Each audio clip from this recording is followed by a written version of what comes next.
Ukraine is trying to mobilize its troops to face Russian forces, but does it have the military might to do it? Ukraine's acting defense minister reportedly told parliament in a closed-door meeting the country did not have the forces to resist Russia.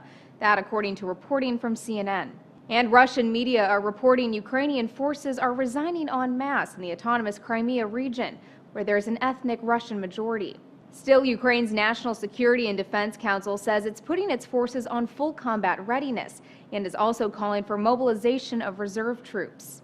At a glance, according to Balkan News, Ukraine has 160,000 active military personnel to Russia's 766,000. Where Russia spends an estimated $90.7 billion on its military, Ukraine spends $4.8 billion. Ukraine has about 10,500 tanks and armored fighting vehicles to Russia's more than 43,000.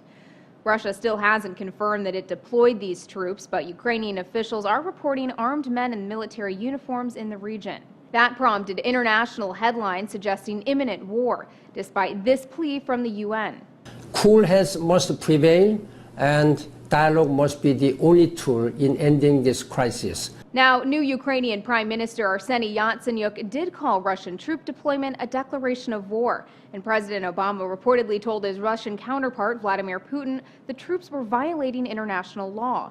Russia says it has the right to protect its interests in Ukraine, with the Kremlin saying there are real threats to the life and health of Russian citizens in Ukraine. NATO will be holding an emergency meeting Sunday in Brussels to talk about the situation in Ukraine.